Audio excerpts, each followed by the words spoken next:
फरवरी में जिस तरह से दिल्ली के अंदर दंगे हुए और उसके बाद लगातार जिस तरह से ये देखने में आ रहा है कि दिल्ली पुलिस एक वर्ग के खिलाफ पूरी तरह से मुहिम चलाए हुए है, वो लोग जो खुद पीड़ित हैं उनको लगातार गिरफ्तार किया जा रहा है।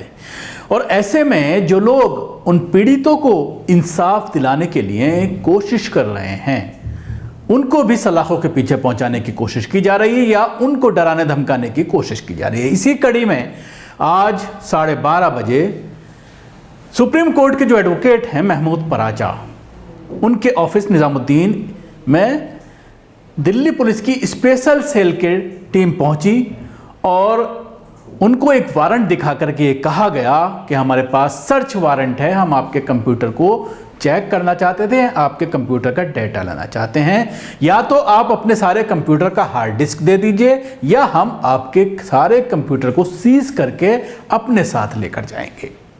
महमूद पराचा ने जब उनसे सवाल किया कि आखिर इस जो आप वारंट लाए हैं, इस वारंट में इस तरह की कोई चीज़ नहीं है कि आप इसको जो है सीज करेंगे, आप अगर चेक करना चाहते हैं मैं सारे कंप्यूटर आपके सामने खोल कर रख देता हूं, आप उसका डेटा आप चेक कर सकते हैं। लेकिन सवाल ये खड़ा होता है कि आखिर दिल्ली पुलिस को महमूद पराचा के कंप्यूटर को चेक करने की क्या ज़रूरत आन पड़ी।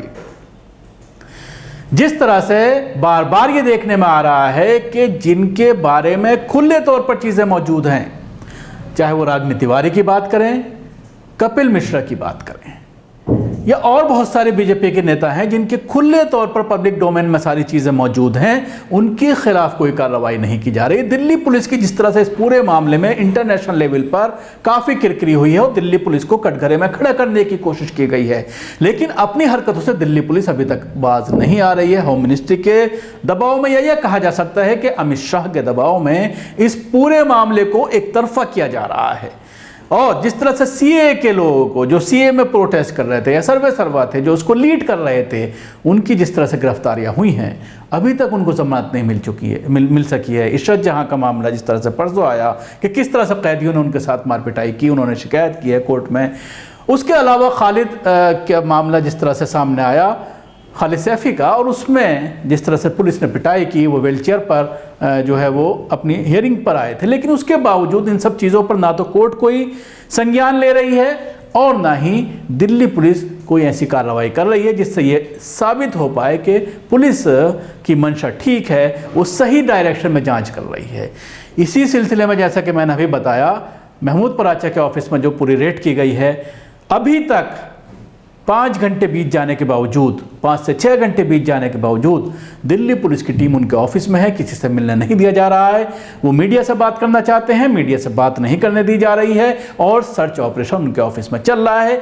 कुछ ऐसा अंदाज़ा लगाया जा रहा है कि वो उनके कंप्यूटर से ये देखना चाहते हैं कि जो विक्टिम्स हैं, जो उनका केस लड़ रहे हैं, वो कौन कौन लोग हैं और किन किन से इनकी बात होती है। और कहीं ना कहीं महमूद पराचा को भी इस केस में, सीए के मामले में, प्रोटेस्ट के मामले में फंसाना चाहती है, क्योंकि आपको याद होगा कि जामा मस्जिद में जब चंद्रशेखर आज़ाद पहुंचा था तो महमूद पराचा ने उसकी पूरी अगुवाई की थी।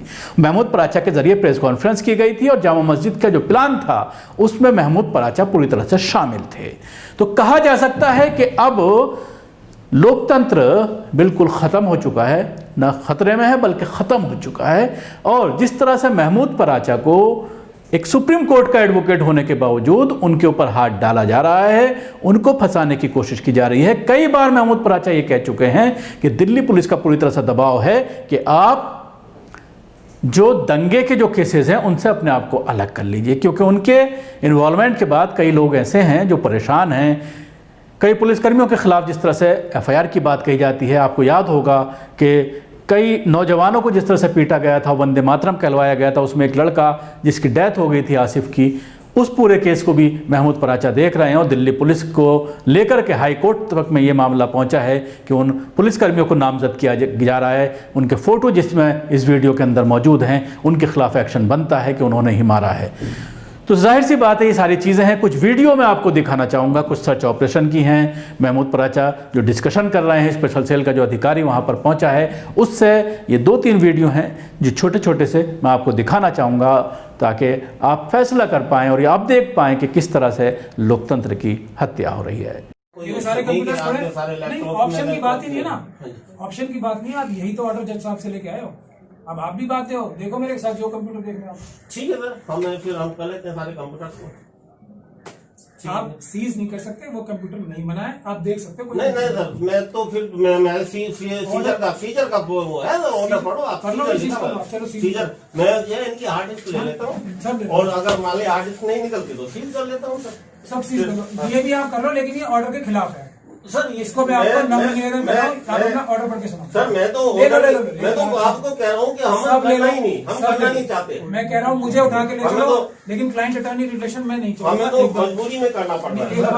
अपना वारंट पढ़ लो, उसके बाद जो करो नहीं सकता। वारंट मैंने ही तो आपको दिया सर। नहीं, जज साहब ने लिखा ना ऑर्डर, तो जज साहब ने दिया होगा ना। ऑर्डर है आपके पास, मैं ऑर्डर को जज साहब को पढ़ के सुनाता हूँ। हाँ, मैंने दिखाओ ऑर्डर, दिखाओ जज साहब का ये वारंट आपके जनरल कानूनी बात बता।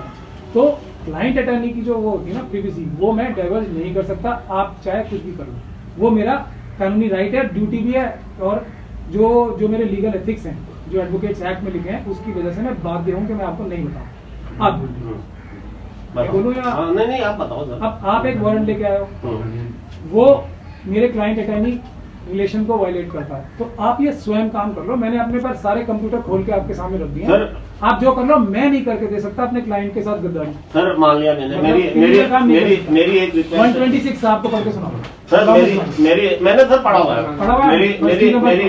मेरी रिक्वेस्ट आपसे ये है कि हमें सिर्फ कंप्यूटर बता दो। आपके मैं कह रहा हूँ आप कोई भी सारे में से कोई कंप्यूटर देखो, आप, मैं नहीं बता रहा कोई भी, क्योंकि आपकी जो क्वेरी देख लो आप। अच्छा था, मेरी रिक्वेस्ट सुनो। आपने कहा था कि एज ए जेंटलमैन मैं प्रॉमिस कर रहा हूँ कि मेरी ये पूरी हो जाए, उसके बाद मैं खुद दूंगा, और आपको तो आने की जरूरत भी नहीं थी, मैं वैसे ही दे देता। आपने ये बात कही, मैंने बिल्कुल कही थी। अब मैं उसी को रिक्वेस्ट कर रहा हूँ, अपनी प्रॉमिस को सर पूरा करो। आप थोड़ा सा मैं बता दो, आप कह रहे मैं कोऑपरेट कर रहा हूँ, थोड़ा सा कोऑपरेशन हो। इससे ज्यादा कोऑपरेट क्या होगा? सारे आप खोल के रखे आपके सामने सर, सारे कंप्यूटर खोल के रखे हुए आपके। कोऑपरेट क्या होगा? दूसरी बात, हमें आपके सारे कंप्यूटर में नहीं जाना चाहते। दूसरी बात सुनो ना, मैंने जेंटलमैन प्रॉमिस किया था, पर मुझे ये नहीं पता था ना कि आप मेरे से क्लाइंट अटॉर्नी जो मेरा वो वायलेट नहीं कर सकता।